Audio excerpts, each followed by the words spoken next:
Hey everyone, it's Adam Koralik, and welcome to the, I guess, Adam Koralik exclusive Patreon podcast. I am joined by my new co-star, Chip Sinkbell. Chip, why don't you tell them a little bit about yourself? Hey, so my name is Chip Sinkbell. So let's see. About myself, I live in Austin, Texas. It surprisingly is not as hot as you would think it would be at this time of year. I work for a company called IBM, although I gotta say this, it's required... IBM? What the hell? Never heard of it. Yeah. It's required to say anything I discuss here, views are my own. Nothing to do with IBM. Right on. Yeah, so I write plenty of different kinds of software for IBM. I've dabbled in game development a little bit, but nothing professionally. Really? We're going to have to talk about that at some point. Yeah, and let's see, I've got a crap ton of junk in my apartment that one day I'll have to send.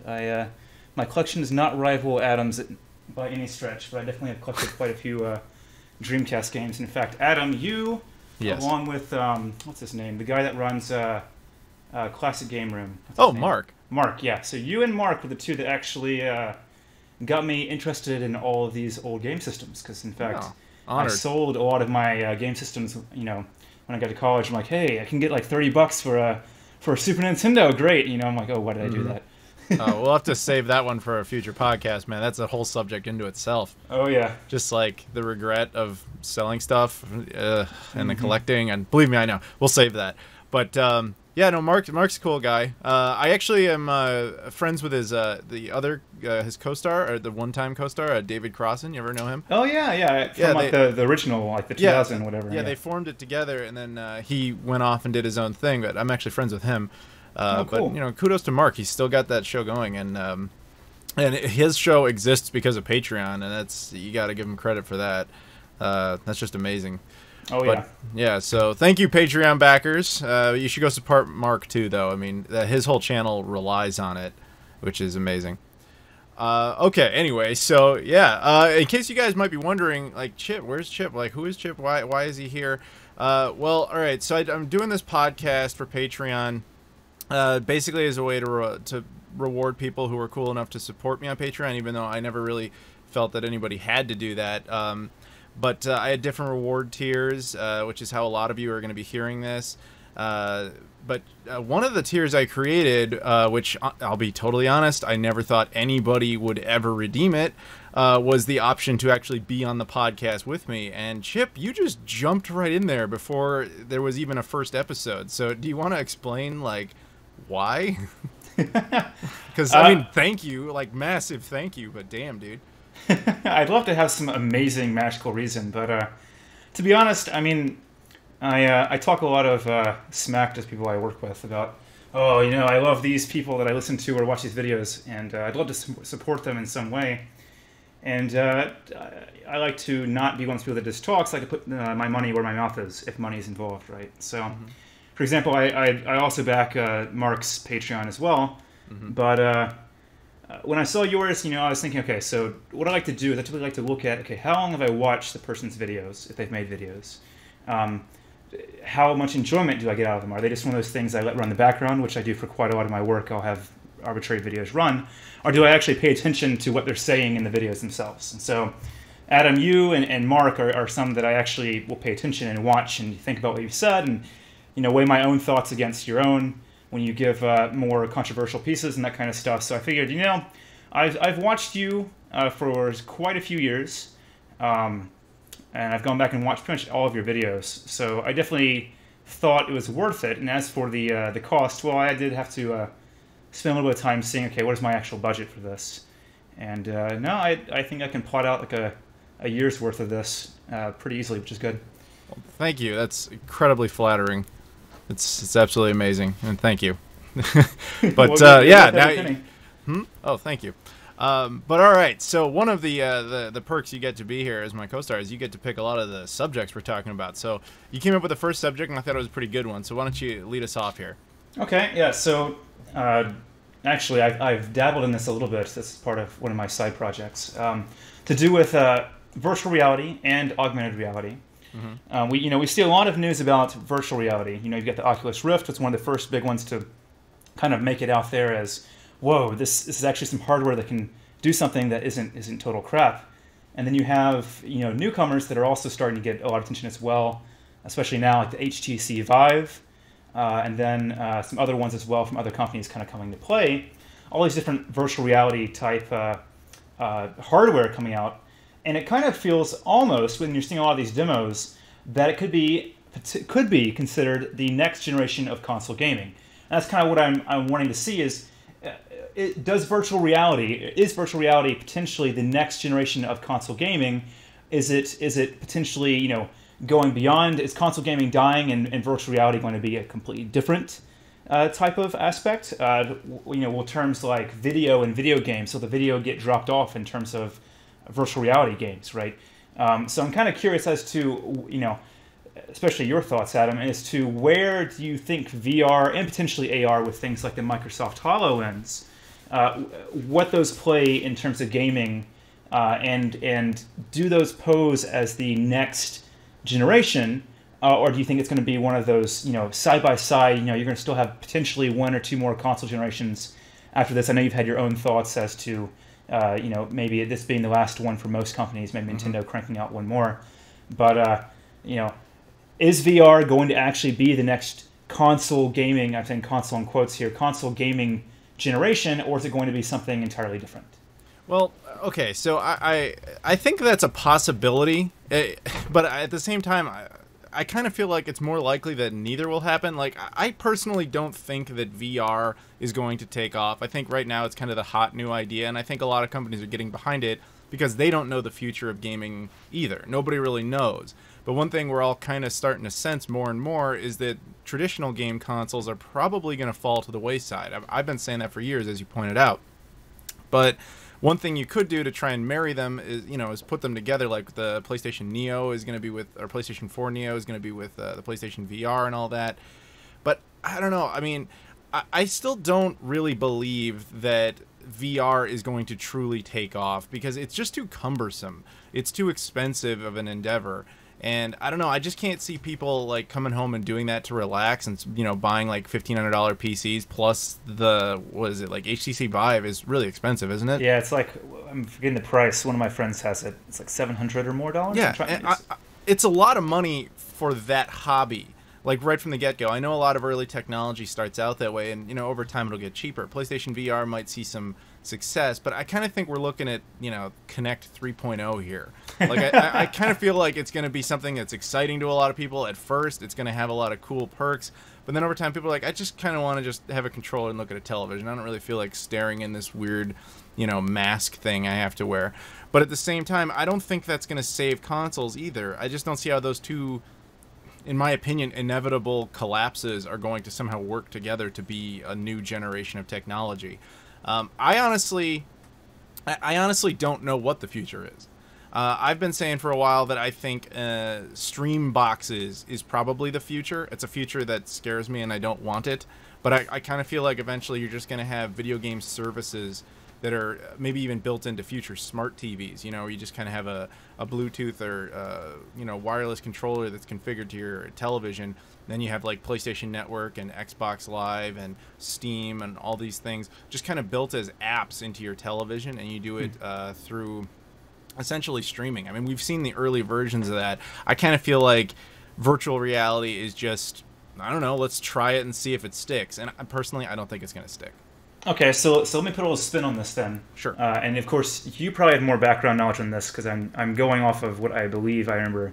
Maybe you or maybe Mark or someone else has said in the past. Mm-hmm. So it's been a while since I've actually purchased a physical console that's brand new. Mm-hmm. So I don't remember what the prices were for things like the Super Nintendo, for the PlayStation.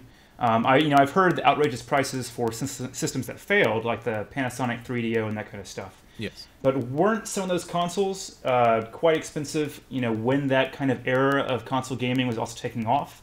Could you kind of equate the VR aspect, the priciness of it, as being the beginning era of VR and maybe the cost going down? Or, potentially, let's assume that the pricing is, to get better VR, the price actually goes up. Could you see it, this is kind of going a different direction, could you see it being almost a throwback to arcades, where instead of having your own home VR, you go to an arcade center that just has VR headsets for you to use.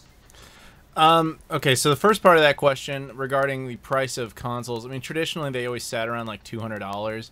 Granted, that was in, 80s and 90s currency, basically. So it would be a little bit more expensive. But still not the level of this.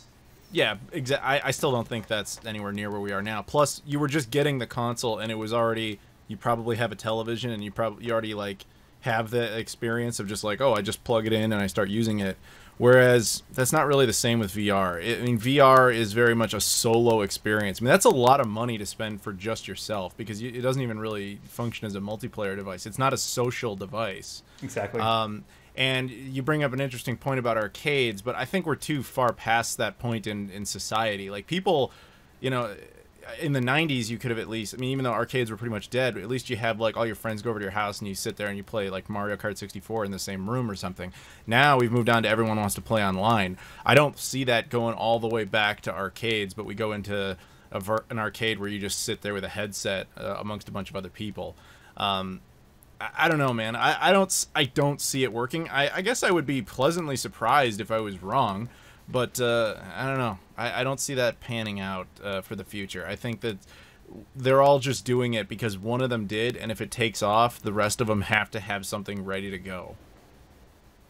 Kind of like motion controls. When the Wii hit it big, Sony and Microsoft really weren't prepared for that, so Sony really quickly kind of made the PlayStation Move, which was clearly a Wiimote clone. And then Microsoft tried it a little different with the Kinect, and we all saw how that worked out. Ultimately, people really hated the Wii for its motion controls. The PlayStation Move was a disaster, and the Kinect is still the thing that is keeping the Xbox One back. Mm-hmm. And I don't know, I just kind of feel like VR is potentially that again. But the only difference is VR is actually kind of interesting. And I think I'm kind of with, I don't know if you watch him, Review Tech USA. I'm kind of with him on this. He maintains that it's probably not going to be very good for video games just because of the social aspect. A lot of people aren't going to want to do it, but it does have other practical scientific purposes. The one he always brings up is like medical research and stuff. Mm-hmm. That kind of thing could be quite useful. Maybe it'd be fun to watch, like, weird movies and stuff on it. But to just have that be the standard, where people come home and they play video games, and the way they do it is after a hard day of work, they come in, they sit down, they rig up all this crap and put this, like, big face mask on. I just don't see that being a thing. People usually want to just kind of chill and relax when they're playing a video game, and there's nothing, personally, that's that relaxing about it. I've used a couple of the different VR sets, and they're just cumbersome and awkward. I mean, maybe over time they'll get it all the way down to where it's like wearing a pair of sunglasses or something, but I don't know. I'm not seeing it yet. Maybe I'm wrong, but I'm not seeing it yet. And you let's say, just to make sure you feel the same way about AR, because we haven't really talked about augmented reality at all, right? Not that I'm aware of. Although you'd have to actually define that exact difference for me. I'm not going to lie to you. Okay. So VR, at least in the way that I think of it is a virtual world.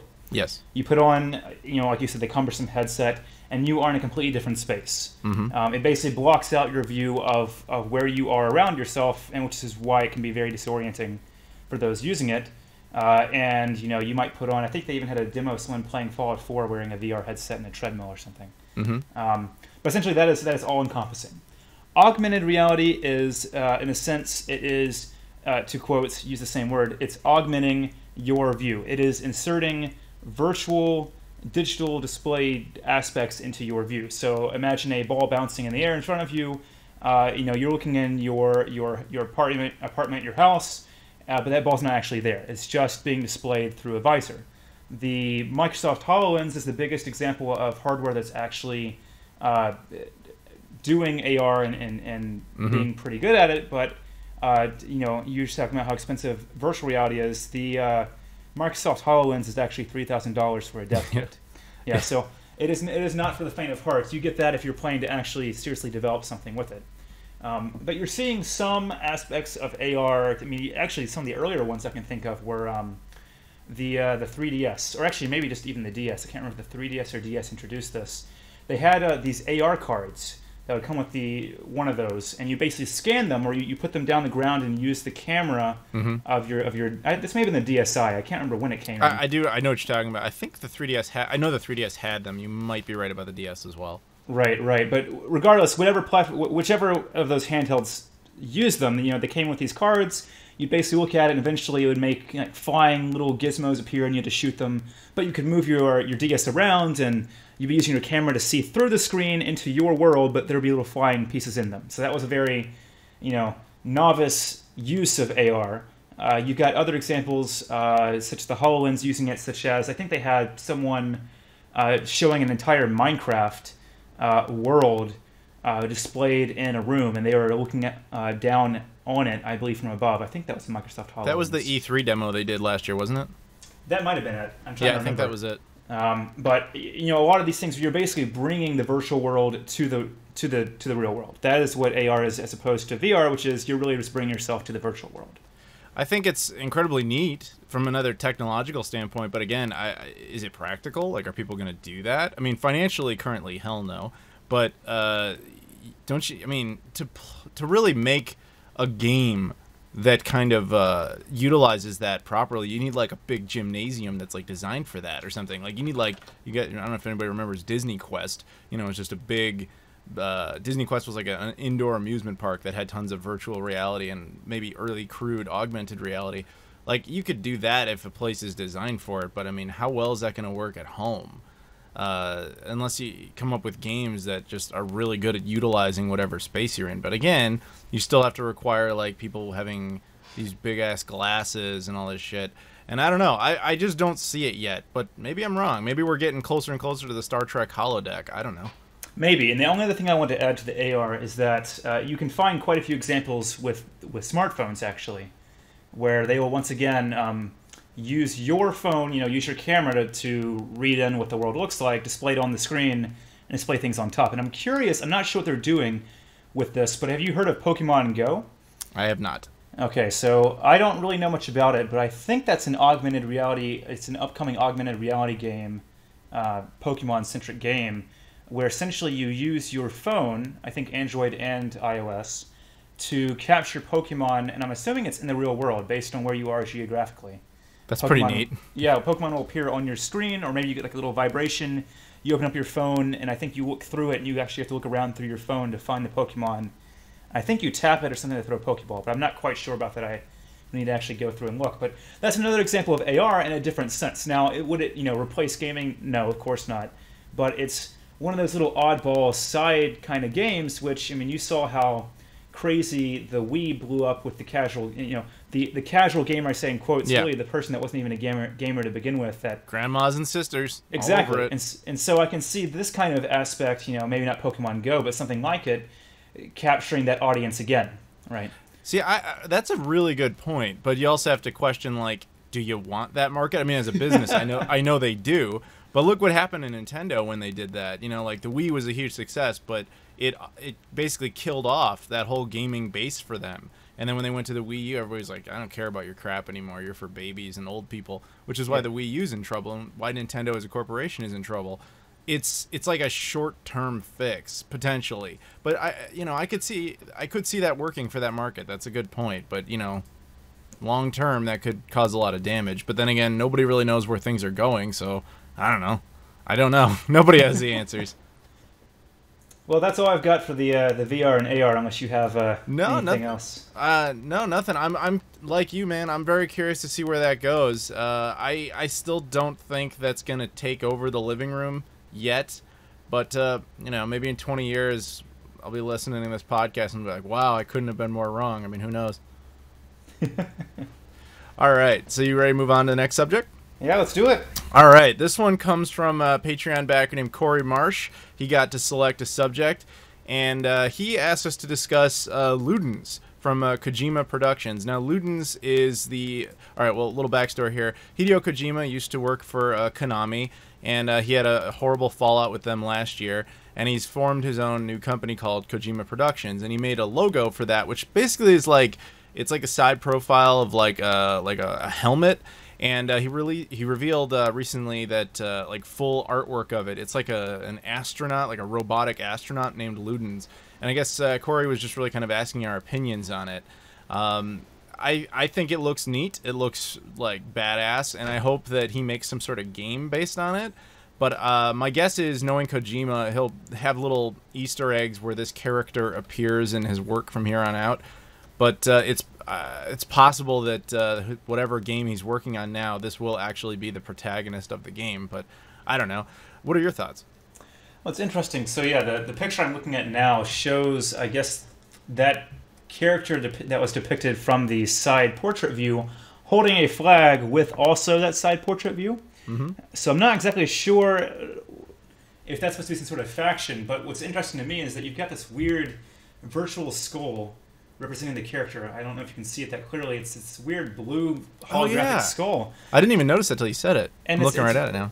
It's very weird to see that, because I'm like, okay, so I'm more curious at the background of this character in this kind of world. Okay, so are these just suits of armor with dead people in them that are being virtually projected, or is this some sort of weird, like, going to mask the person's face with some skull? I don't really understand what that's supposed to be, but it's interesting that it's actually, rather than being like a Halo Master Chief, you just have a visor blocking it, or some other games you just have a really angry face in there. You have a virtual skull, which is pretty interesting. I don't know the significance of that, but it definitely looks pretty cool and a little different than most of the characters you see nowadays, right? Yeah, and it's got a lot of intrigue and mystery, which is pretty good for, that's Hideo Kojima. He was always good at that. Yeah, long story short, I think it looks badass, and I hope that Hideo does something awesome with it. So, yeah. Any other thoughts on that? I'm just reading, so on the side of his arm, it says the extravehicular creative activity suit. I don't know at all what that's going to do, but I'm curious if it's got vehicular. I wonder if the game's going to involve vehicles in some point or some way. It may not actually be a character from the game. I mean, for now, it could just be the mascot of his company. That's true. That's definitely true. So we don't know yet. But I guess we'll find out in time. But yeah, like I said, for now anyway, looks cool. So you want to move on to the next subject? Yeah, sounds good to me. All right, this was also one of yours. Why don't you throw it at me? Okay, so essentially, I've backed quite a few different indie games that have been crowdfunded, especially on Kickstarter. Mm-hmm. Me too. Yep, and usually, actually, a lot of times, I'll have forgotten to check Kickstarter, and then I'll see one of your videos talking about them. Awesome. And I'll say, I've got to go back to this now immediately, right? Got to save the Dreamcast. So that kind of segues into, it's not just indie game development that I'm backing. A lot of times I'll back games that have some kind of Dreamcast related incentive, right? Whether it's hey, if you back to this point, you get a copy of the Dreamcast game, or hey, if you back this way, we'll have a Dreamcast ISO you can burn, or something, right? Yeah. And so I've got a couple of games listed from the past. You got Pierre Solar, you've got Elysian Shadows, Saber Rider, and Star Sheriffs, I believe. Mm-hmm. And then the recently canceled, actually, Xenocider.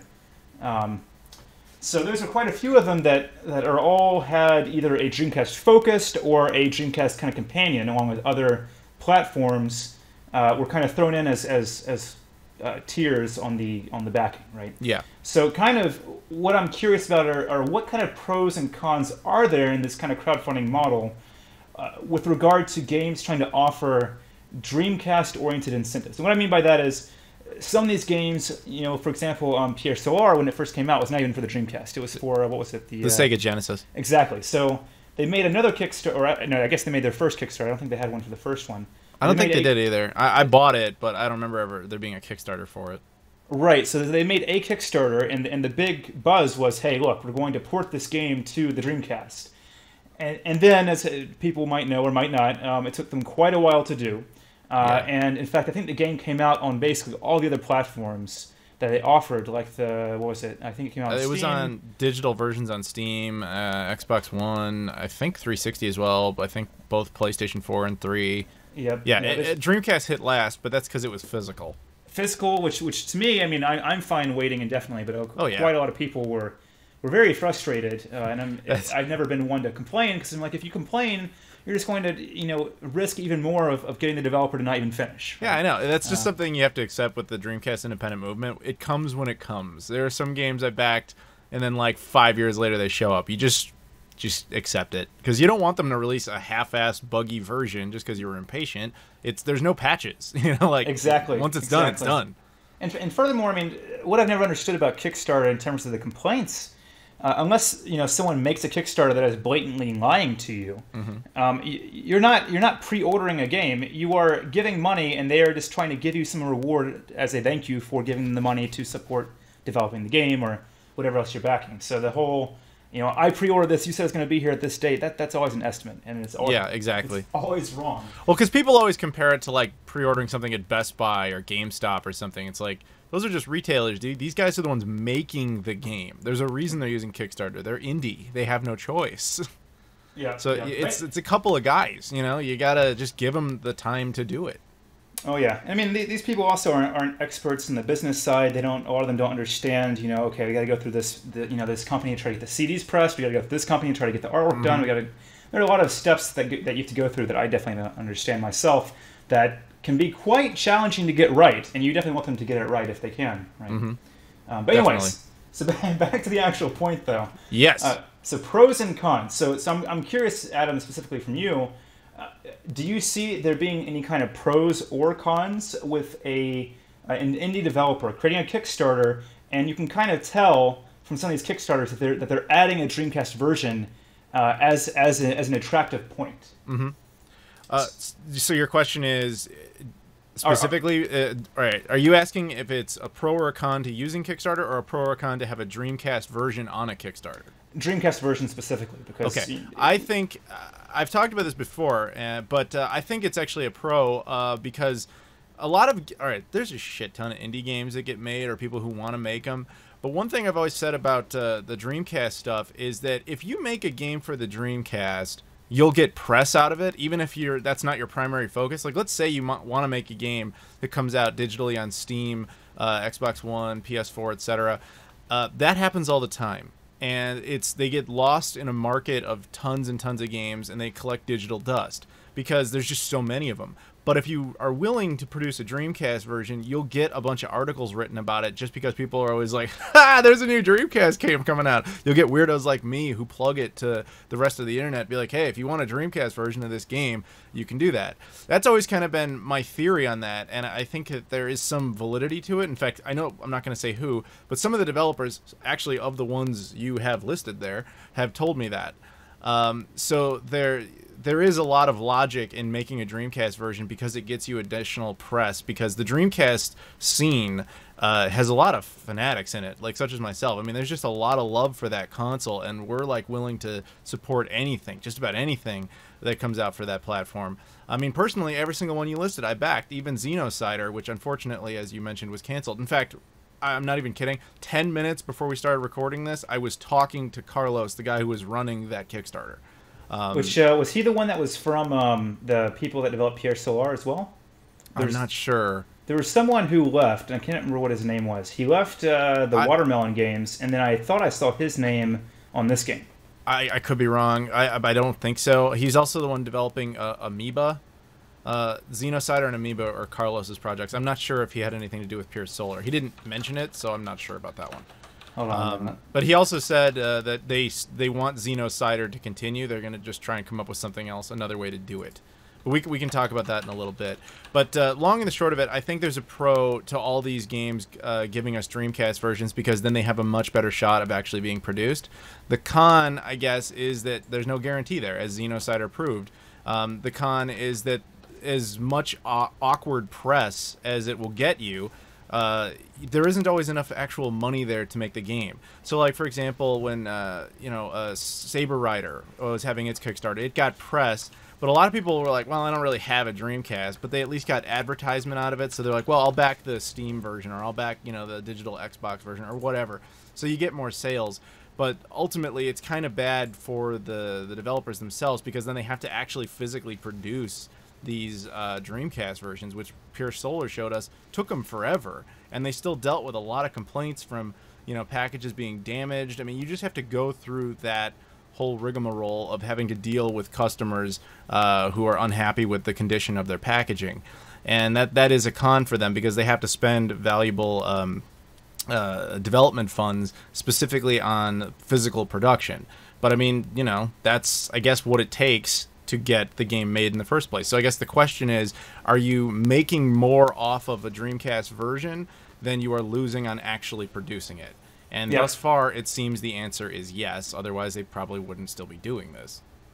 Right. Well, at least for companies like Watermelon, and actually, I did find his name. So it wasn't the guy you mentioned. It was what's his name? Tulio Goncalves. No, I'm not sure how you pronounce his name. I don't think I've spoken with him.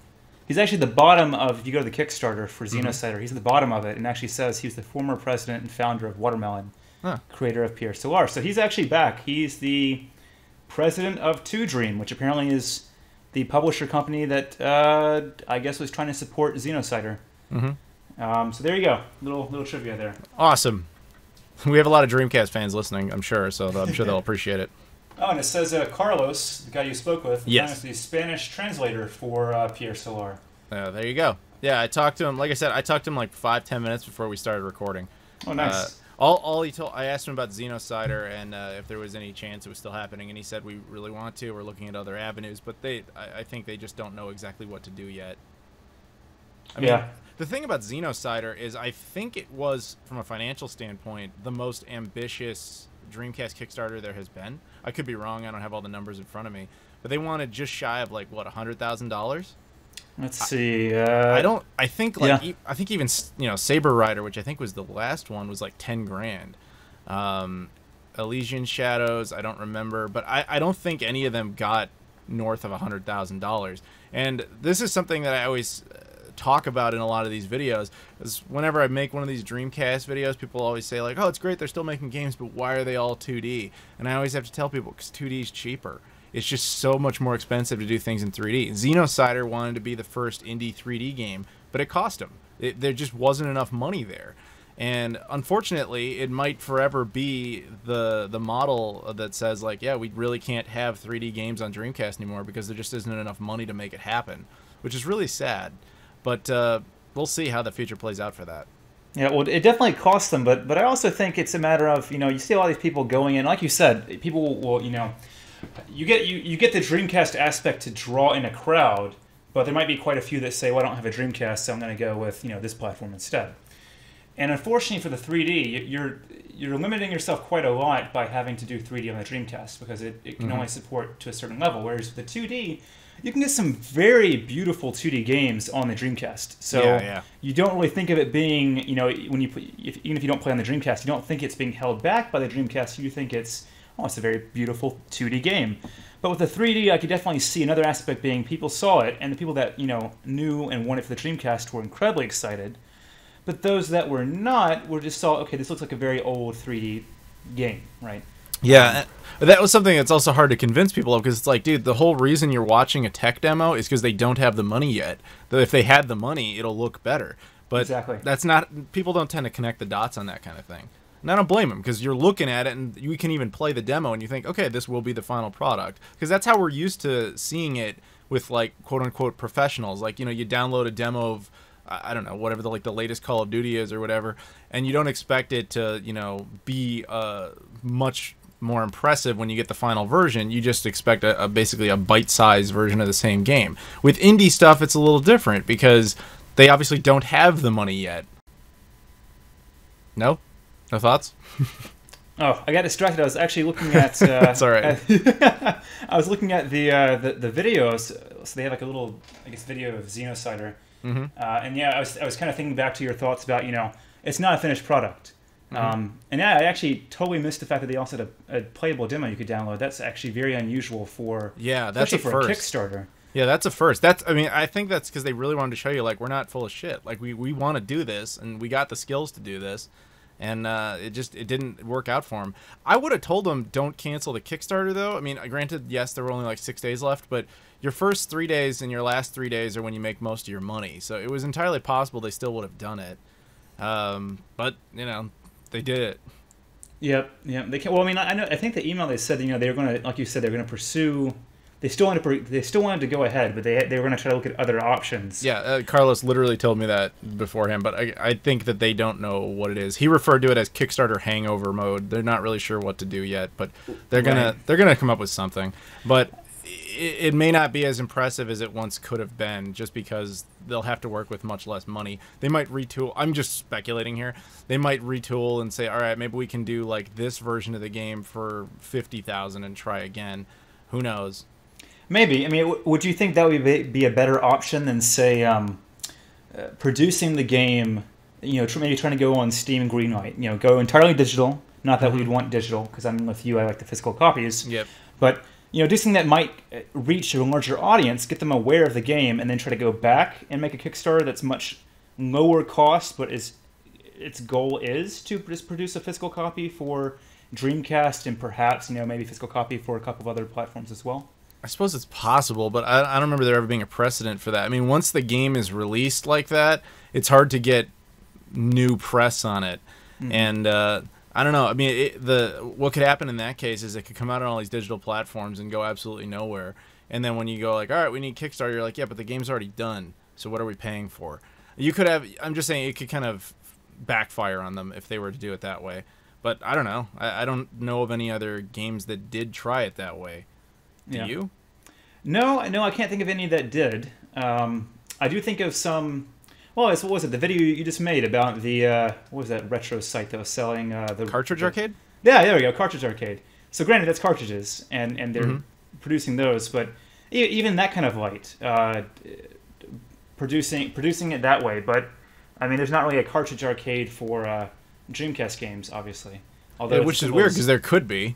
Yeah, and I mean, even if it costs a little money to get a nice fine pressed copy of the game on a CD as opposed to just burning it on a local computer, I still think you could probably make a small profit that way. But like you said, if you've already finished the game, a lot of the press is going to be done with it, and all the interest is going to be over, as opposed to getting it using the Dreamcast as kind of the incentive to look at the game in the first place. Yeah. Yep. So. Any other? I have one more question for you. So sure. So with Kickstarters that are trying to do Dreamcast-oriented attractions to bring in more of an audience, right? Yes. More of an initial buzz. How far do you think they should go in terms of rewards? Is there a happy medium between the quality of the rewards and the amount of backers the rewards draw to the game, such that you're not, like you said, maybe not making as much money as you would hope from producing this game? Hopefully you're not at a loss, because I'm very curious how much it cost Watermelon when they produced Pierre Solar, right? And they produced all of those and you pulled one out, one of those wonderfully full color hardback game manuals. They had right? books and like little figurines and stuff. Little figurines, I got those sitting somewhere. It's like a chicken and a frog and some guy running. Like some kind of cup, I think, was in there too. Yeah, there's a cup too. I got some other figures in there. I got some Mega Man Legends characters in there. Yeah. But you got the cup. You've got the soundtrack, which oddly enough was not bundled with the came separately or something, at least from what I backed, which is a little weird. Yeah, that sounds familiar. Yeah. I think actually after you pointed it out or something, I went and to their site and bought a copy of the music CDs, because I'm a big fan of physical music, considering how my car can only play CDs, no cassettes, and no audio jacks. So I gotta have the CDs to continue staying right on the man. latest music. Keeping it retro. Dude, I mean, this is a side story, but a lot of those indie games have really good music. They do, and I love when they produce really high quality music like that. Yeah, and a lot of them come with music CDs, because that's an example of a really good like backer bonus, because a music CD, you're already making the music for the game. You obviously have pressing factories. You have some sort of deal to make press discs. A CD is a great one, which is why so many of them do it. Now, I like what Pierce Solar did with those little figurines and stuff, and I supported them on that basis, but I have to be honest, I think that was probably a waste of their money, because like I supported them just because I could and I wanted to, but I'm never going to use those little figurines. I don't really display them. I just kind of keep them all together in the box, whereas the music is more practical. And if you ask me, I would rather they did that. They just had more practical things, like full colored manual is nice, let's go with that. Music CDs are nice, let's go with that. I don't need the figurines. That might be taking it a little too far. But then again, if they're making more money on that than they're losing, like let's say the regular edition of the game costs, I don't know, $60, and the special edition that comes with all those figurines and stuff cost them $150, and they were able to, I don't know, this is just random numbers, they're able to produce the physical big collection set for like $100, so they're making $50 off of each one, but they're only able to but it costs them, like the regular edition costs them like $40, and they're selling for $60, and they're only making $20 per unit. If they're making more money, I guess what I'm saying is if they're making more money selling collector's editions than they are regular editions, then that's the way to go. Yeah. I mean, obviously, any kind of cost effectiveness like that is going to be a plus. I'm just really curious if that's actually the fact that they're making more money, or if it's one of those, considering how long it took, you know, how many delays they had on that game, if it's one of those that ended up costing them more to produce. Because I know that you can buy the music CDs. I'm trying to remember, can you buy the manual on their site still? I know. I think you could at one point. I don't know if you still can. I never tried. Okay. But I don't remember if you could buy the figurines at all. I don't think you could. I think that was just part of the Kickstarter set. The Kickstarter, right. And I imagine that those, especially if it was just part of the Kickstarter, they didn't order in bulk and just cover the people that ordered through Kickstarter. I can't imagine it being that cost effective. But then again, we have no idea what the story is behind the cost there. Yeah, it's not like they come out and tell us that stuff. You'd have to ask one of the actual people involved on the team. But I'm with you. I think it would probably cost them more than it would be worth. Because, unfortunately, again, as Xenosider pointed out to us, even though the Dreamcast fan base is great, not everybody's willing to open their wallets for stuff like this. And I just imagine that Pure Solar probably didn't really yield any money for them, at least on the Dreamcast version, because they probably spent a lot of it on those figurines. Because the reality is, any one of these games that comes out for the Dreamcast is going to have a very small profit ratio. And most of that money that they're going to make is going to come from Steam and Xbox Live and all that stuff. And again, the Dreamcast version is just a commercial for the other versions. So when you add too many of the little physical things, unfortunately, I think that's when you start to hurt it. But literally only Watermelon would actually have those numbers to confirm that for us. Yep. Any other questions on this subject? No, I think that's going to cover it for me. All right, then let's move on to the next one. I want to give a quick round of shout-outs from other Patreon backers. We got Kyle Vaughn from California. We've got Colin, and we have Remy Munehe. He's French, and he told me that I could butcher his name, and I told him I would because I'm an American, and that's what we do. But yeah, thank you again to Kyle Vaughn, Colin, and Remy. You guys are the best. So why don't you go ahead and go with our... I don't know, you know. Let's throw a little here for the American butchering their names. Everybody a toast. Get your drinks together. Cling. All right. Okay. All right. So let's see. The last... Final subject. Final subject. Okay, so this one, I have some interest in... Well, I mean, I have interest in all of these, but some games in particular I quite enjoy. So the general question here is... What makes or breaks a game becoming a series? You know, is it just sales? Is it, you know, different regions have different, you know, have higher importance? And, you know, what is needed to continue producing sequels? Is it still, once again, just money? Or are there other factors that kind of go into games becoming a series, getting sequel after sequel, and continuing to have sequels produced? And I've got a couple of examples. You know, you've got the classics like Final Fantasy and Call of Duty, where you just, you know, you have year after year, you have something from them being produced. And you've got some other ones, which I was surprised to have sequels produced, yet quite happy to have them. Suikoden is one that I quite enjoyed, and I can remember the second game in that series was quite a limited run, and oddly enough, it was the most popular of all of the Suikoden, from what I can tell. Yet it had 3 more main series games produced, and then some weird Universal spin-offs on the DS later that no one really liked. And then you also have things like the Ogre Battle Tactics Ogre, which I still have a copy of the PlayStation port of Ogre Battle March of the Black Queen, I believe is what it's called, which was a remake of the Super Nintendo version. But it was a limited release as well, and then you just had continued productions of Ogre Battle, Tactics Ogre type games. That, you know, continued the series along. And then you have games like Mega Man Legends 3 and Silent Hills that were canceled despite incredible fan interest, and you could, and all the money that they had made on previous ones as well, you would think those would have continued. Now, granted, Silent Hills had the whole political aspect to it, but I'm kind of curious as to, you know, what makes or breaks a game getting a series. You know, does the company already have in mind when they're producing some of these games that they will produce a series from this game? And then what could almost end a series? What could this cause them to drop off? Konami with Suikoden hasn't really produced one in quite a while. That's an example of a series that's ended. And I'm trying to think if Tactics Ogre has had a game produced in a while either, and I don't think it has. Yeah, I'm not too familiar with that series. I think there was one for the N64, right? Like that's the last time all right, so that's kind of a loaded question. 'Cause there's a lot to that. Pick it apart. The short answer, yeah, it generally comes down to money. If they can make profit off of it, they'll probably continue doing it. But yeah, there's a lot of inner workings that can cause issues. Like if the game made some money, but it was just absolute hell to work on, and the people internally on the development team like hated it and they left, or there's been executives that have come in and come out, and whoever's working there, that can really screw up a franchise, and that can screw up where it goes and like who owns it. Like one game could be really successful under a certain developer, and then their parent company is bought out by like EA or somebody, and then EA tells them, all right, you got to do it all this way, and it just tears the franchise apart. I mean, that they can go in any number of directions. You could have game like in the 90s, like you could bring out a new franchise all the time because there was just games were cheaper to produce and there was more acceptance of a wider variety of franchises. Now we've kind of gotten to a point where you have to have an established franchise that's pretty much a tentpole that will make the company money, or they're not willing to take the risk on it anymore.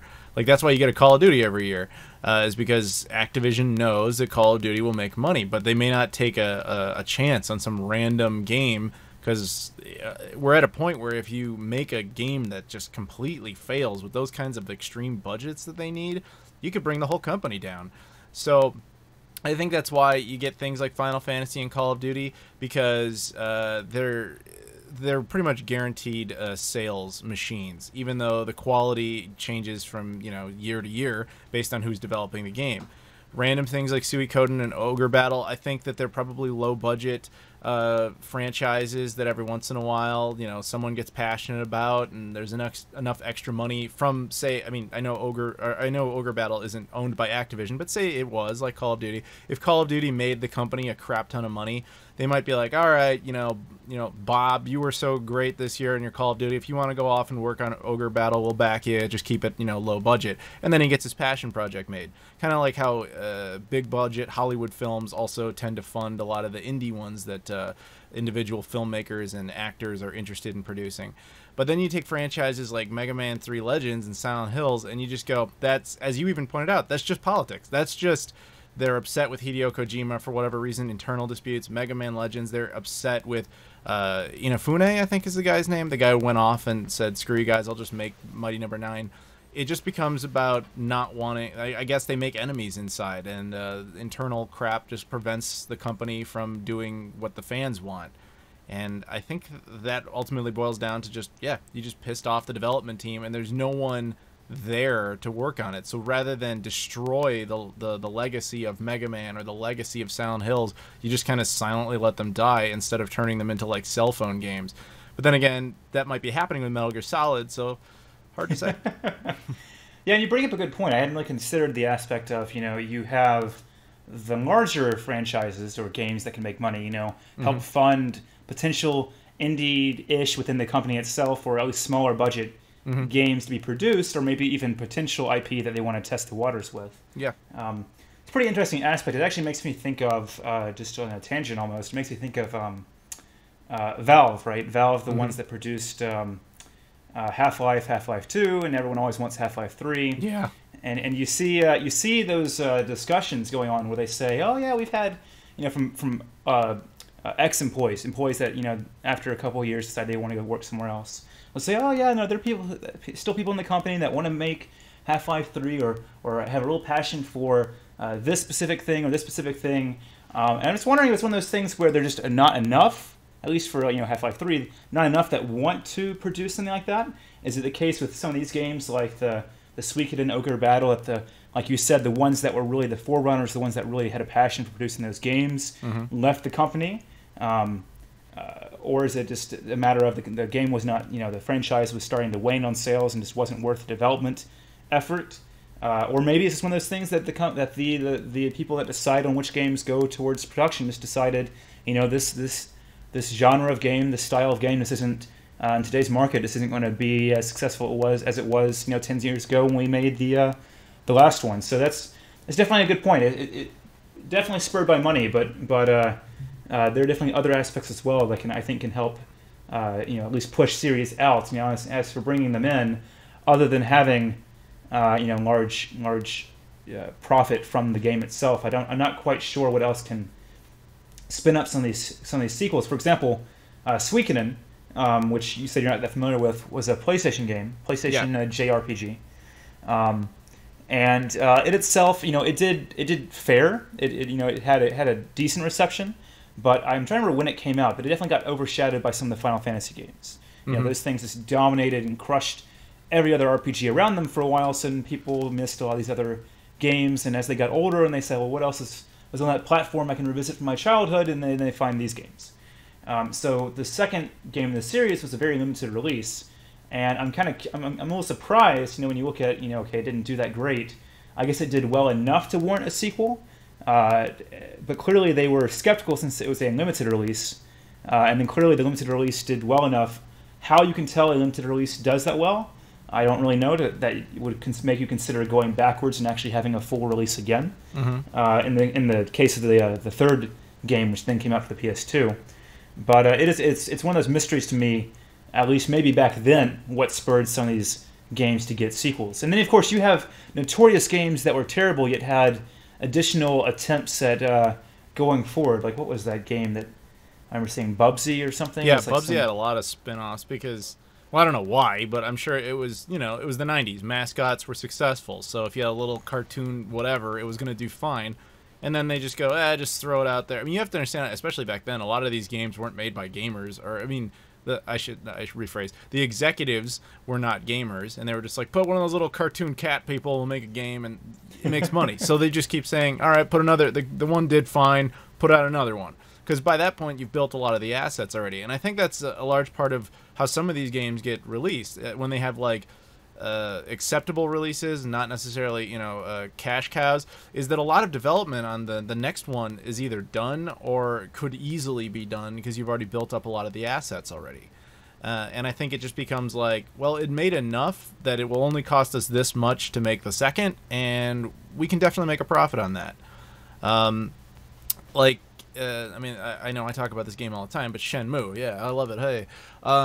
So that first game, it was done. It didn't do amazing, but they had already completed, like, I don't know, something like 80-90% of the second one. It would have been stupid to not put it out, even though the first one didn't, explode. But you can tell because the second one was only released on the Dreamcast in Europe and in Japan, never here. We got the Xbox version. Europe also got the Xbox version. The first one had tons of promotional material. It had music CDs and like guides and all that kind of stuff. The second one was just the game. There was no like promotional material. It was just, we're so far along that we'll make more by releasing this than just canceling it. Does that make sense? Now is this because of the fact that they could reuse 3D assets? You're talking about Shenmue specifically? Yeah, Shenmue specifically.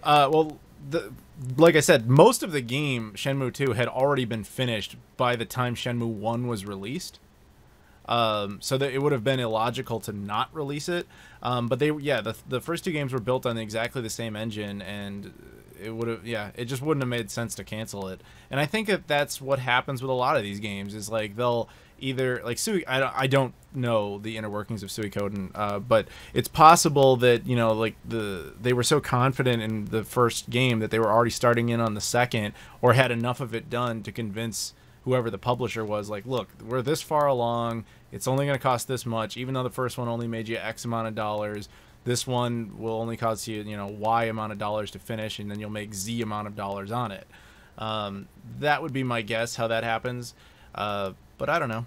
Again, it's a lot of, I think it also has to do a lot with like who's in charge at the time, because if you have a company that's poorly managed, nobody wants to work for it. If you have rotating employees, it's hard. Like Half-Life, for example, the reason I think we've never had Half-Life 3 is because you have tons of rotating employees, and nobody wants to step into someone else's project and continue it, because a lot of these companies, people only work there for like a few months to a year.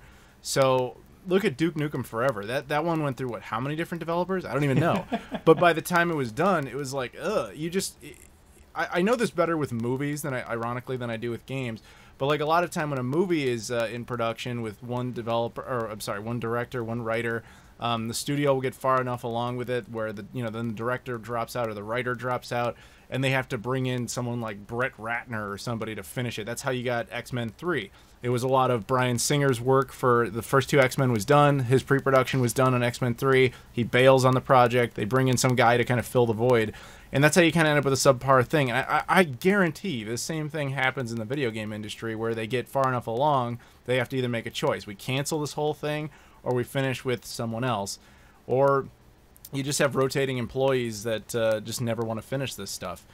I don't know, because people tend to, when we hear companies like Valve or Sega or whoever, you tend to think of it almost like it's an entity. Like, it's just one guy doing all this. But no, it's just individual people who are just there to work. And then as soon as they move on, anything they might have been working on goes kind of with them. And that can really screw up a lot of relationships and franchises. Makes sense. Yep. Yep. Are we good on that? I think so. I think you hit some good points. All right. Well, thank you very much. I guess we'll wrap it up then. This has been the first episode of the unnamed Patreon podcast. I want to thank my co-star here, Chip Sinkbell, for joining me on this. Thank you for having me. My pleasure. You're very good at this.